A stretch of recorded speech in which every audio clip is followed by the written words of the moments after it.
Shannon Murphy, the senior editor of statewide topics at NLive.com, is here to lead that conversation. So welcome, Shannon.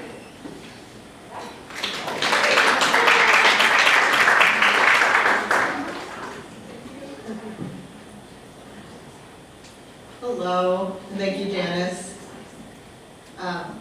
So owning or starting a business is no small feat, but over the past decades, women have taken on starting their own business in stride, leaving their 9-to-5 jobs to explore their passion and become entrepreneurs. In fact, women are more likely to start a business than men. Let me share with you a few powerful statistics on women-owned businesses. 26% of all U.S. businesses are owned by women. Only 27% of women seek some sort of financing for their business. Women-founded startups get less than half the funding as startups by men, but they generate 10% more income in a 5-year period. I would like to introduce first and welcome to the stage our first entrepreneur, Rachel Lyons, owner of 42 North Naturals.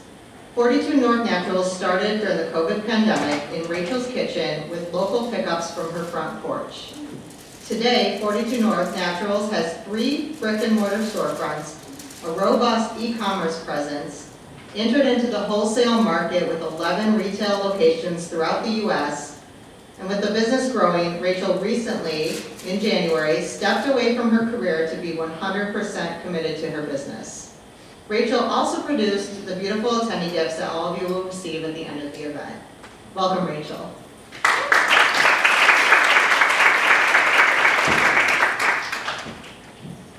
Thank you all.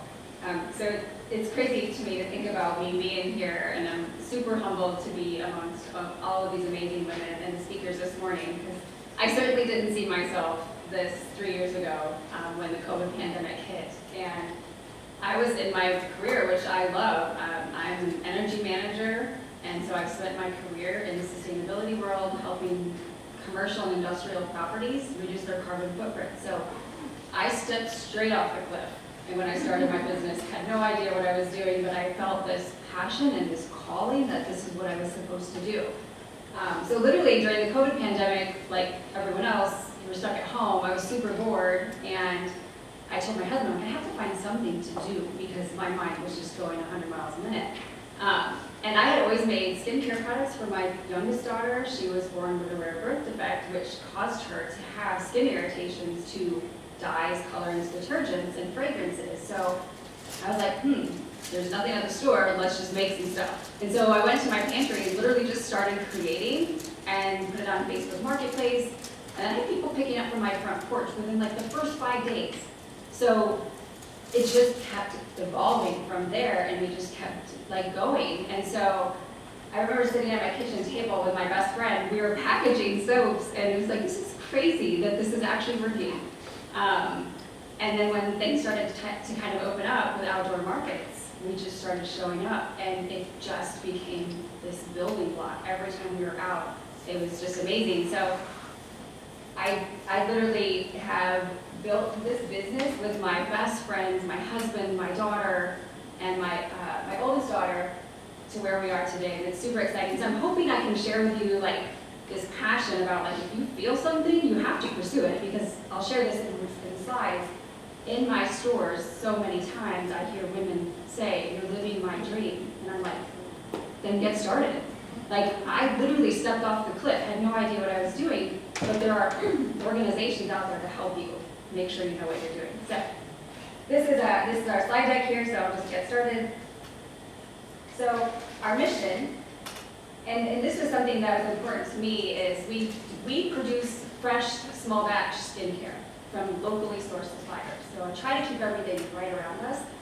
And because I come from the sustainability world, it was important to me to make sure that we were protecting our community and our climate. We live right along these Great Lakes. We didn't want plastics being exposed into the rivers, right?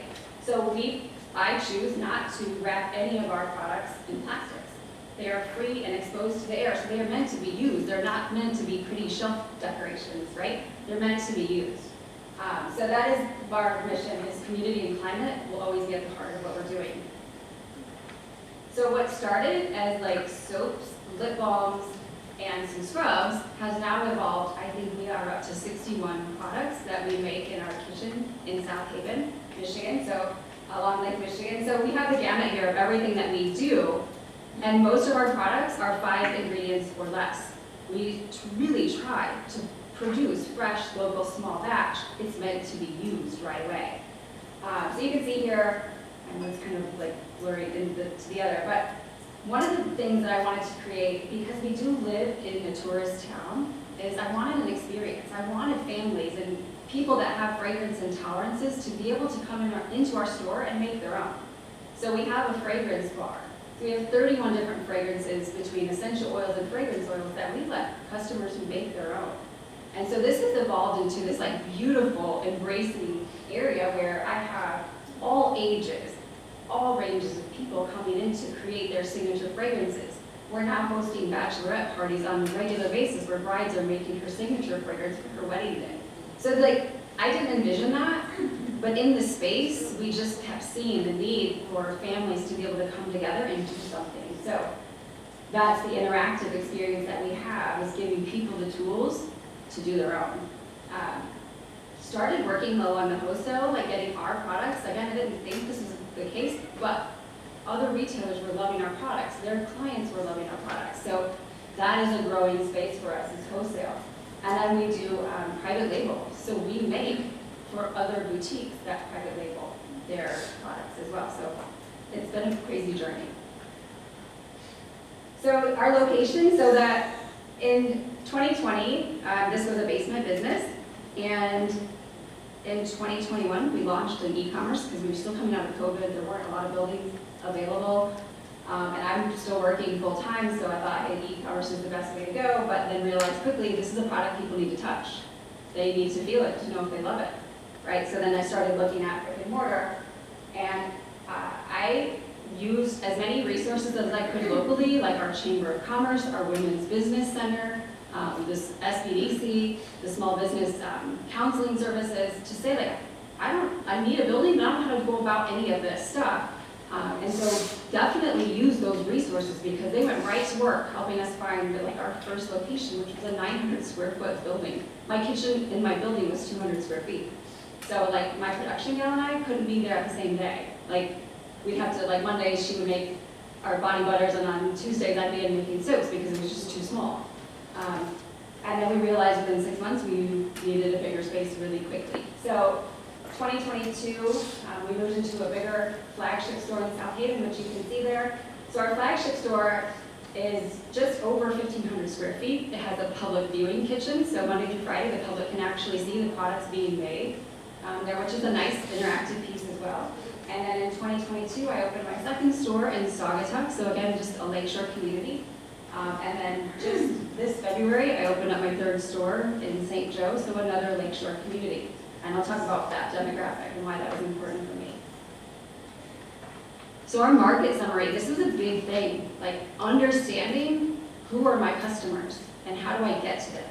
And that really came from working with the Women's Business Center and the SBDC. I was assigned a business coach that worked with me as much as I needed her, she was with me. So she was with me, she has been with me from the start of my business till today.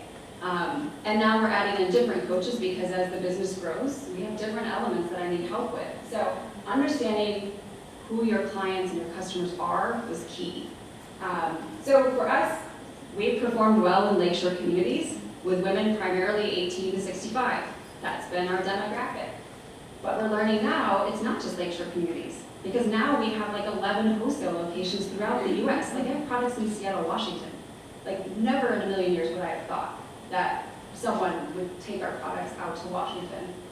Our online expanded we went up 48% in 2022 on our online. And that was like attributed to those folks that were coming into our stores, now were repeat customers. They loved the product and now they were reordering, which that meant we had to make our website more functional for them. Again, I'll talk about this, but our operations in South Haven with wholesale throughout Michigan, Wisconsin, California, Georgia, and then our 2023 plan is to continue to grow our wholesale, right? That's a market stream that we need because we are in a tourist town. So we have like Memorial Day to Labor Day is our influx of customers, and then it drops off. So that online business and our wholesale business has to pick up the backside so that I don't have to lay my staff off. 'Cause having a team, I couldn't do it without my staff. There's no way, right? So we're trying to like think about these things to keep the business 12 months in operation versus that 6-month window where we have all the cash influx. And when I say we, I'm saying my business coach. Like, I meet with them regularly because there's all these things going around in my head I don't really know what to do with, and so they help me say, okay, here's your focus, here's what you need to work on. So this is also understanding, like, we're a niche boutique, right? There's tons of stores that have our product, our types of products out there, like soaps, lotions, lip balms, right? Even in my own community, we have that. So we really try to focus in on what makes us unique and focus on that, because it can get really easy to get caught up in the, why are they doing that? Why are they carrying the same products I'm making? But we are the only ones that make local, fresh, small batch skincare products right there. And the public being able to see that is that credibility, I think, for us. The freshness of the product, again, it's made right there, made to order. I have a lot of custom stuff, like people that need fragrance-free, we make that for them.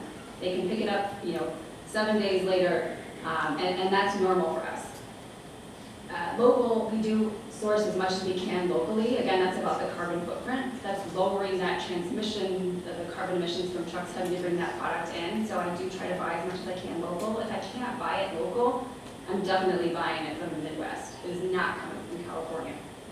And then the interactive experience with the fragrance and terrarium bars. So again, it's about having those people be able to do something. The community impact and sustainability. One thing I will point out here is that today my business supports 13 other small businesses right in Michigan because of my choice to buy local on those things. I will say we do have a plastics recycling program because we do not wrap any of our soaps in plastics, but a lot of our containers are plastics. So one way we thought we could curb this was if the customer cleans out their container from our body butter or sugar scrubs, they bring it back to us, we'll give them 10% off, and then we're repurposing those plastics back into our process. Let's see how this up. 2-year goals, this was like, again, setting goals. My business coach is huge on this. Like, we can't just stay stagnant. It's about like, what are we doing and what are we achieving? So I've set some 2-year goals. Streamlining operations to control costs, because we're not only a retailer, we're a producer. So we have manufacturing and retail under the same space.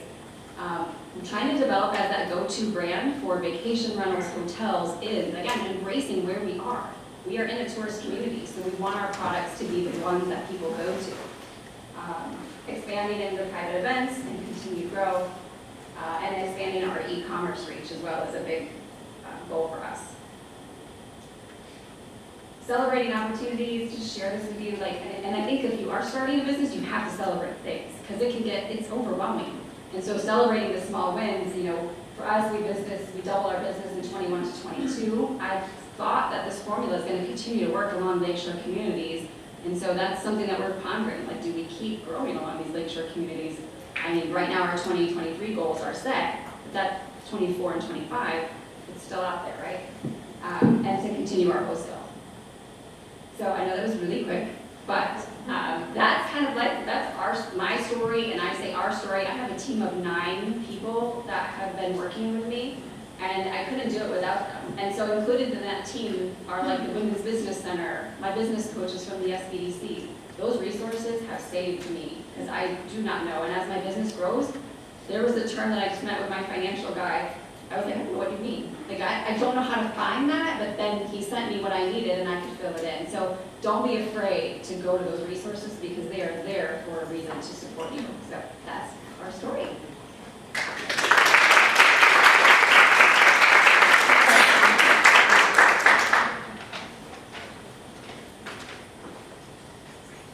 Thank you, Rachel. For our next speaker, I'm excited to welcome Z Musa to the stage. Z is an award-winning entrepreneur known as the Team Building Alchemist and the owner of Z the Cook, a hospitality company hosting team building events for people of all ages all over the world. Welcome, Z.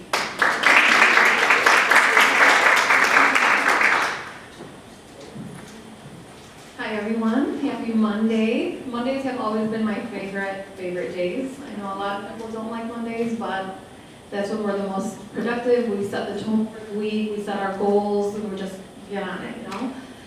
So as an entrepreneur, I'm someone who has always been a free spirit.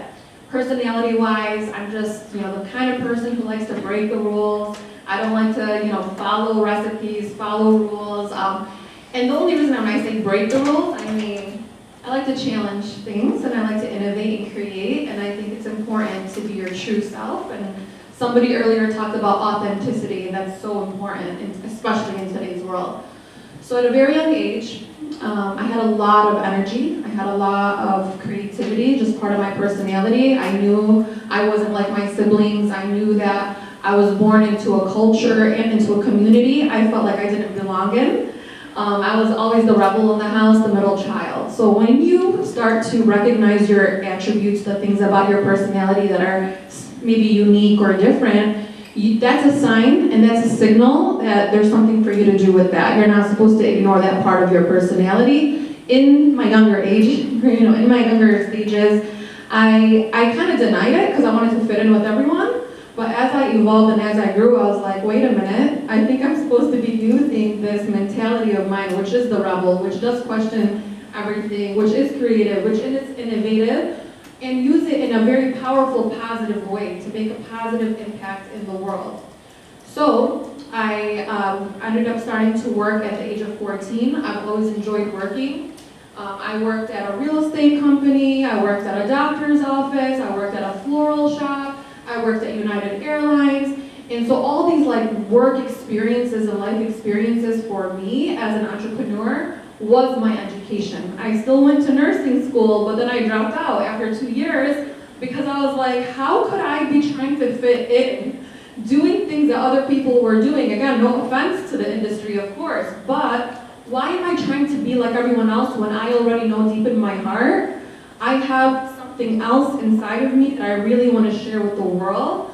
So I really need to stop working and stop distracting myself from myself and just take a break. And guys, it was during the silence in my life when I dropped out of nursing school, when I stopped working, when I gave myself a break, I found myself in the kitchen, finally. So I have 2 older sisters and 2 younger brothers, so my 2 older sisters were always the ones to help my mom in the kitchen. So I'm telling you, I never cooked, I was never in the kitchen until I was in my mid-20s. And when I found myself in the kitchen, I was realizing, wow, I can be creative, I can innovate, I can create my own recipes, I love caring for people, that's why I went into nursing, by the way, to take care of other people. So I was like, okay, how can I use the customer service skills that I learned at United Airlines, the creativity I learned at the floral shop, the caring for people, right, and the innovation, how can I combine all these experiences in my life and build my own company, my own brand, okay? So all of a sudden, I'm in the kitchen, I'm cooking, I'm having fun, and I'm starting to post on social media all these cool dishes that I'm creating. Again, not following recipes, just like your grandma's I don't know what I put in this food, it's just, that I just made it good, right? You cook from the heart. When you cook from the heart for the people you love, it does not become a responsibility or an expectation anymore. Now, you're in the kitchen, it's very therapeutic, you're having fun. So I was like, how can I teach people to have fun in the kitchen? How can I teach people to use their heart to express themselves and to love others and to share that side of themselves that is creative? Because we are all born with special, unique qualities within ourselves. And I use food as a tool to express myself, as a tool to connect people to each other, to build confidence and self-esteem and team building. So I started from my house for 2 years. What I did was, I would do private cooking lessons because I was I'm not writing recipes. You can watch what I do and take notes because I'm not writing it. I don't know what I did. I just go with the flow. So for 2 years, I did private cooking classes, private parties. I had family reunions at my house. Again, I don't know how legal that was, but I did have a tax ID number and I did have legal paperwork that people have to sign waivers. But for 2 years, I did what I could with what I had at the time, right? You don't have to have things figured out. You have to commit first and the rest gets figured out, I promise.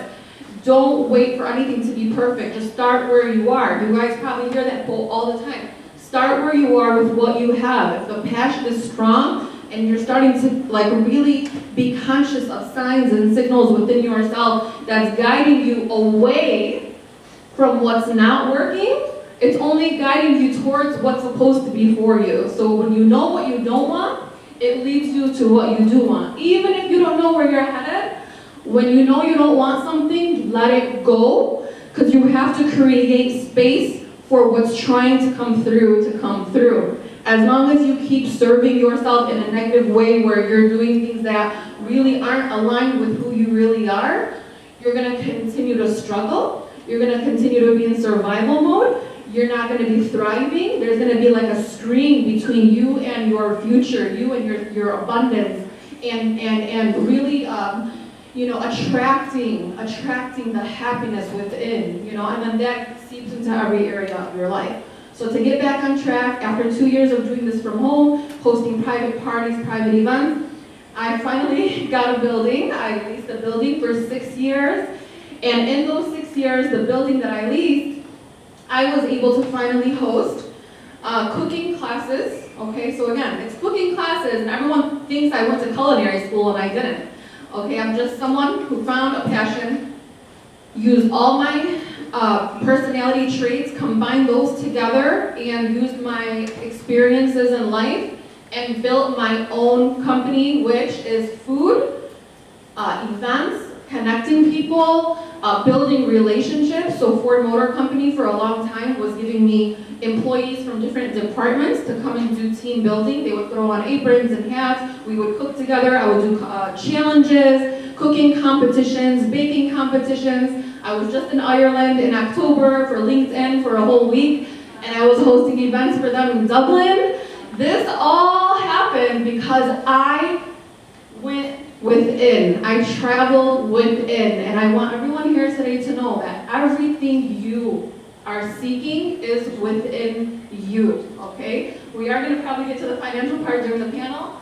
I could talk a little bit more about that, but yes, so now I'm hosting events all over the world. I do kids events, birthday parties, family reunions. I go to conferences and I host their like interactive portion of the conference where everyone can have so much fun. And when you throw on an apron and when you're around food and you get creative and you have a timer and music on, there's a side of you, it's the child within that comes out. And when you and your employees or coworkers bring that side out, when you get back to work, you're connected on a deeper level and your humanness comes out. You're not robots. Just want to remind everyone, you're not robots. It's not about routine. You gotta break the routine, get uncomfortable, and have fun. Thank you so much.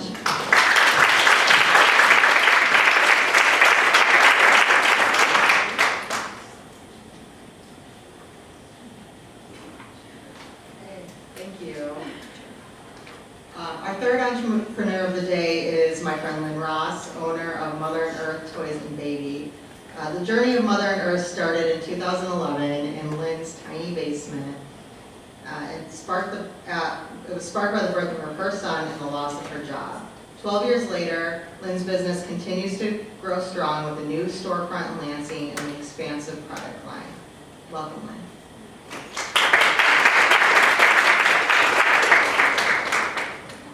Hi everyone, as Shannon said, I'm Lynn Ross, boss mama at Mother and Earth Baby Boutique and Toy Shop. Oh wait, nope, that's how we started. We're not that anymore. So I just wanted to talk about, a lot of these women have very similar stories to me, but I wanted to talk about how I've pivoted and changed over the years. And not only is it necessary as an entrepreneur, it's something that we get to do as entrepreneurs, because we are single-handedly able to pivot and change with the times.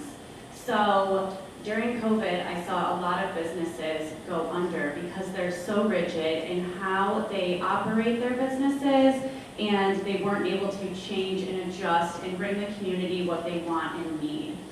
So I started out as Mother and Earth Baby Boutique, and I lost my job when I was 4 months pregnant. I had 11 years in hospitality, and I just knew that I didn't want to work for somebody anymore. I had a baby coming. I couldn't imagine being called in on Christmas ever again. So I started a cloth diaper store. And that's how we started. And I was very nervous to do that because I had very little experience with cloth diapering, but I was told that I know more than most. And that's what you go on. You just own it and you share your knowledge and what you have with your community. So I started out of my basement. I went to every mom-to-mom sale, everything I could do to get in front of my audience, and I just sold my product out of the basement. After a year, I moved into an office space, again, probably non-legal to operate a retail store out of an office space. But sometimes you just do things and then ask for forgiveness. You learn from your mistakes. So I was there for 2 years, and then I was actually, I don't know if you're all familiar with Old Town Lansing, I was actually sought out by them to move there. Their market study showed that they needed a toy store or a baby store. And so the first year they came to me after I had been there, I said, no way, like I am pregnant with my second child, like I had no retail experience when I had started. And so this was all very new to me. And all of a sudden, I am the bookkeeper, I am the orderer, I am customer service, I am merchandising, I'm doing all of the things that I had no experience doing. So then they came back to me on year 2 and said, just come look at the space. And so I did. And then I put a really low ball offer in on the space, and I said, look, I'm new, I don't really know what I'm doing, and so I really need you to support me in this and do a sliding scale with rent. I was like, there's no way they're gonna take this. Like, I'm just staying where I am. They accepted it. I was like, okay, here we go. So I moved into Old Town. I have been there we're going on our 9th year there.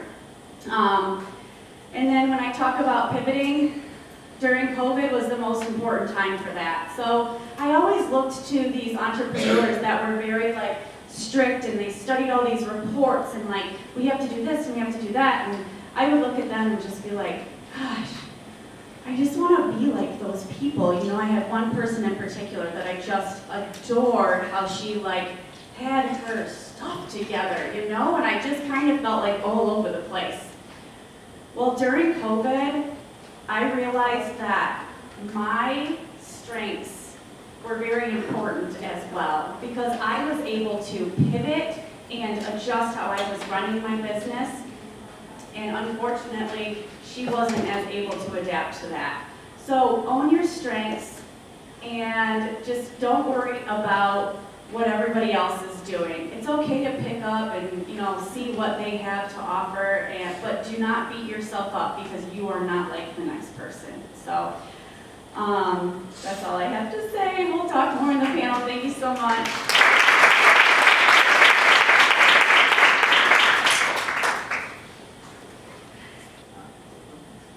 I think this one is, all right, can you hear me? Good. All right, well, thank you again. I'm really excited about this conversation. I think probably what's on a lot of people's mind is financing and funding. So can you all just talk a little bit about, did you go with investors, loans? How did you even get started with finding financing? So I can go first. I actually took, in my career, the company I worked for would do these spot bonuses, and so if you did something great for the team or whatever, we would get spot bonuses. And so I had received a $1,000 spot bonus, and I was like, okay. So it was during COVID, so there's nothing, I couldn't go shop anywhere, right? So I bought all of my molds. So all of my soap molds, and that first $1,000 investment was that spot bonus. So, and then everything else was self-funded. And I took, part of my 401k. I mean, this was something I thought, this is my investment. This is my retirement. I wanted a stake in this. I didn't want anyone else to have a stake in it. So that's me and how I did it. So it started as a $1,000 investment and just continued. But then your ownership in it, that makes you work even harder because it's your money, for sure. Yeah, absolutely. We used some of our savings and had some help from my dad to get started. And then I did end up getting a loan from a local credit union And the lady there was just amazing to work with. But that's as, our inventory grew. And I would completely agree that I think it's so important to figure out how to do it on your own and not necessarily dilute your business or to even, I don't know, like, I feel like sometimes when you get free money that you don't necessarily do the right things with it because it seems like free money, where if it's money that you have to pay back, it really forces you to kind of think twice about how you're going to spend that money. For me, I started. For me, I started from scratch. I remember creating a business plan with a coach, and we worked so hard on it. And when we submitted it to the bank, we were denied a loan over and over again. I was not able to get a loan at all because I didn't have enough history to show proof that this is a thriving business. It's a business that's During safe, so I had to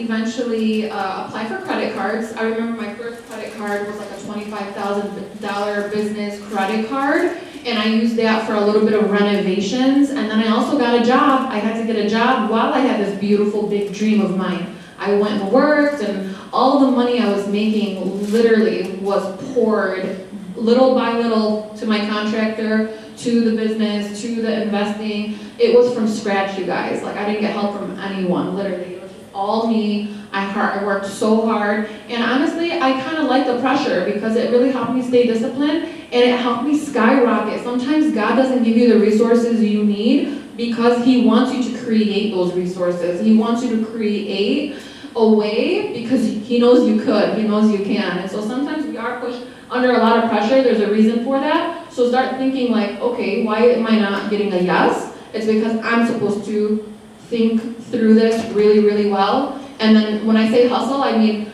I went home and started hosting events from my house.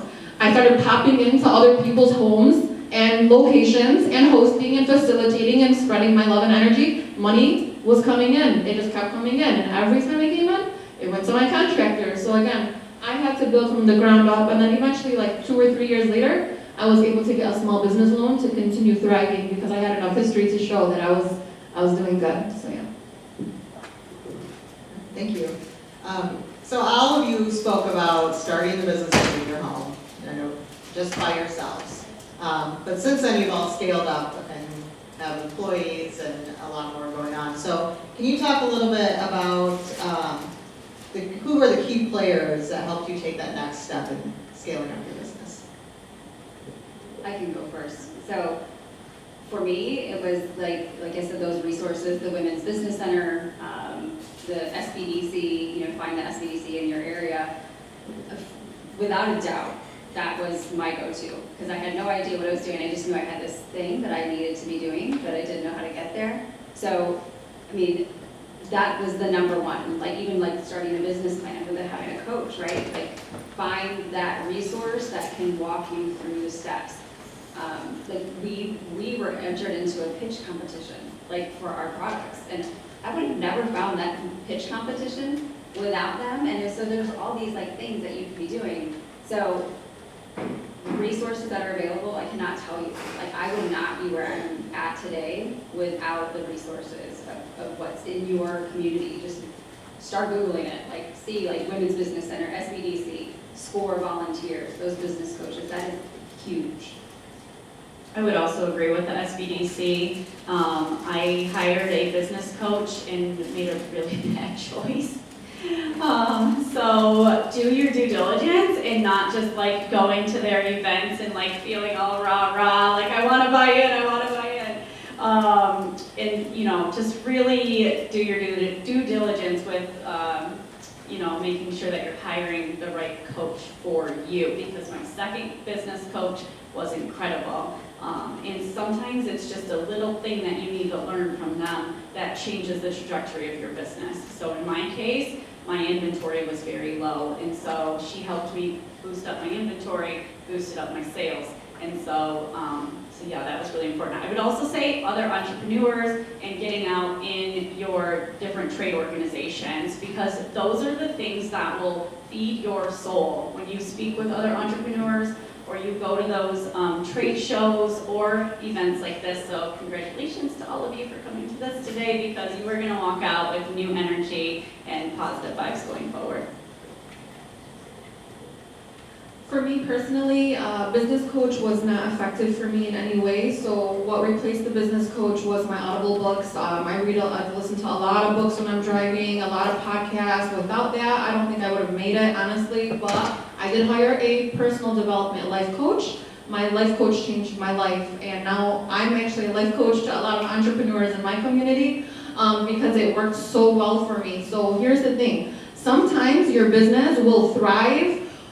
Well, not sometimes. Majority of the time, your business will thrive if personally you are thriving, okay? You can't be having like toxic relationships in your life, surrounding yourself with negative people, being in wrong environments, doing the wrong, things that are distracting, and then expect that your business is gonna be okay. Your best resource is your personal development. Work on yourself, work on your personal development, stay away from bad energy. And then in regards to the resources, my Chamber of Commerce in my city was a great way to again network and connect and get my visibility out there. Hey, I'm Z the cook, this is what I'm doing. And what started in a small town became a city, became a state, and now I'm like going to countries all over the world. So you have to also evolve with the changes. While you're growing, you're gonna outgrow a lot of coaches, or you're gonna outgrow. I remember outgrowing my business coach, honestly.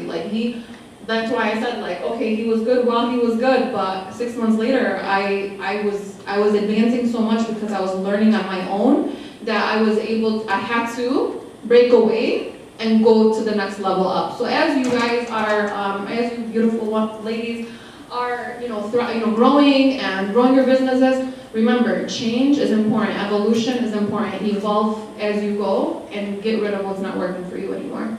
And then I also am very purpose-driven, so my staff, my team, a lot of them are being pediatricians or becoming doctors. So for them, it's really good to have the experience to work with people and with children, with youth, when they're working in my kids' programs. So again, everything is purpose-driven for me. So I always work with people who have a purpose from within. It's not just money, All right. So what would have been the one piece of advice you wish someone had given you when you first started? So I think now, 3 years later, the one piece of advice would have definitely been to maybe have a plan for me. This is me, because I'm a planner. I'm very linear. Things happen for me. I have to go A, B, C, D. I can't go A, B. So I think for me, it would have been having a plan instead of stepping off the cliff and then hitting the ground and saying oh my God, I have to figure this out now because I have all of this stuff going on.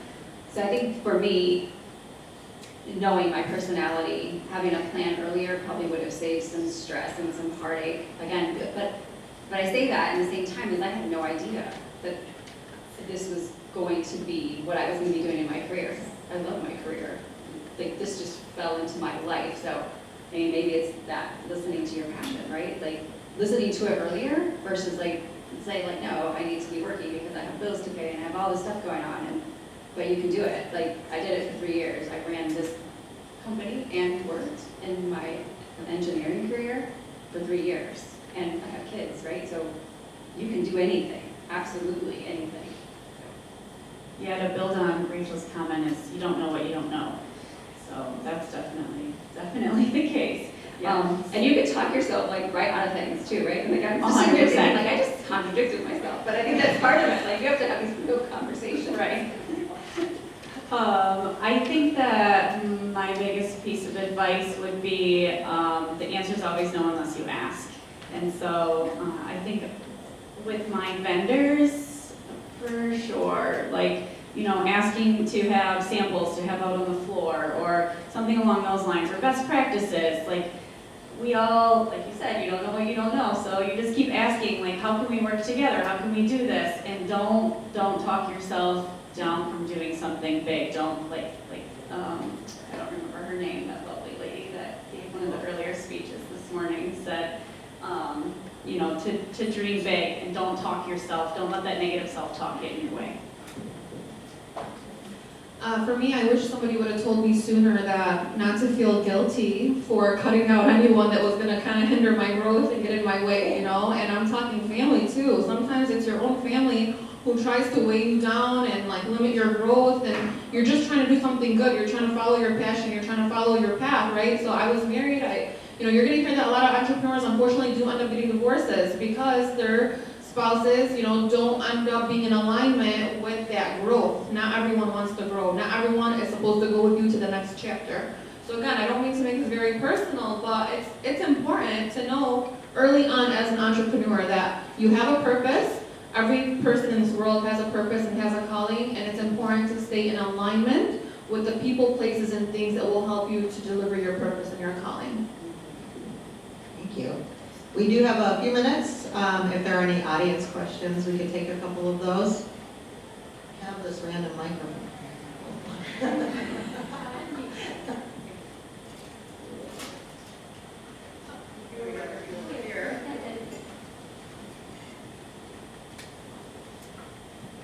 Hi, I wanted to piggyback off of something that Rachel said. Rachel, you mentioned, well, it was Lynn as well. So Lynn, you mentioned that you kind of look at people and you say, oh, I always wanted to be that type of person. And then Rachel, you mentioned that you're very linear. And so when I look at Z, I too am very linear. And I'm like, gosh, I wish I was just so, I don't know, drive with the passion, go with the passion, go with the flow. So I guess my question is, how did all of you kind of silence that voice that I'm not qualified, I'm not a dietitian, I'm not a cosmetologist or dermatologist or esthetician? How do you kind of silence that voice that you're not qualified to kind of go through with your purpose and in those technical titles or certifications, things like that?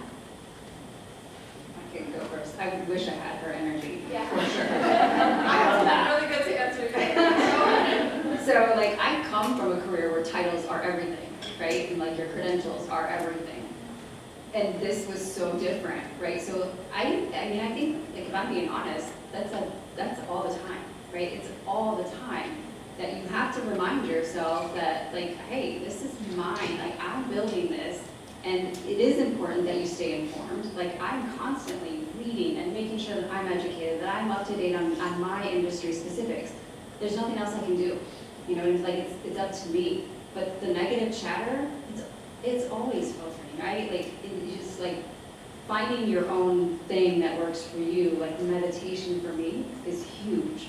I listen to podcasts when I'm driving, and those podcasts are motivation, inspiration, because it is hard when you are the sole proprietor, when you are the everything. How can you not, right? So it's finding what works for you individually, whether it's spiritual, mental, emotional, all of it, right? But I will tell you, the negative chatter doesn't stop. Yeah, you're definitely enough. So I do the podcast as well, but I also take quotes that speak to me or quotes that are the opposite of what my negative chatter is. By the way, your negative chatter is not you. So you can tell it to shut up. And then I write on my mirrors. I have a white marker that I write on my mirrors, things that I need to know and that I need to tell myself. And so that's something that I do. So I'm constantly reminded of those things because you are amazing and you are worth it and you are capable. So first of all, as a human being, we are non-linear beings to begin with. We are non-linear beings, meaning we can be anything we want, anytime we want, however we want, whenever we want, Who I was 3 years ago is not who I am today. I can change my title anytime I want. And just let me ask you guys a question. If you found a therapist to help you with, let's just say, narcissistic abuse, and that person studied it for 6 years, but then you meet someone else who's been through narcissistic abuse and overcame it and is thriving, who would you rather talk to? The person who went through it or the person who has a paper? Just think through that for a second, because I'll tell you right now, that paper, no offense to anyone, of course, who has degrees and certifications and all of that, But at the end of the day, nothing is like life school. Nothing is like going through things from scratch and going through life experiences and paying that forward. If you overcome your horrible or whatever challenges you're going through, and then you pay it forward in a positive way, that was meant for you to go through so that you could help other people, right? So don't ever think, I need to prove myself. You're proven, you're enough, you're whoever you want to be. And also, a thing that I struggled with as an entrepreneur in the early stages, when I was married and had the kids, and of course I still have my kids, of course, and I'm still a mom, but you need to step into the role of mom when you're the mom. Step back out, step into the role of lover, wife, husband, whatever. Step in and out of roles. Stop blending everything together. When I'm at work, I'm all business. Everyone get out of my way. Even my kids get out of my way. Everyone get out of my way. I have to hustle. I have to give this my all. And then again, I go into mom mode. I'm a mom. So your roles and your titles will switch, and that's why you are a non-linear human being. We're not supposed to be one way. All right, thank you so much. Such insightful answers that we are out of time for this. So, but I think you all sticking around for the day, so please find them with your questions. I know everyone here is willing to talk. So thank you so much, ladies, for the insightful conversation. After a short refreshment break, my colleague Sarah Scott is joined by 3 resilient women for a conversation on thriving through adversity. So make sure to come back here at 11:30 for that conversation. Thank you so much.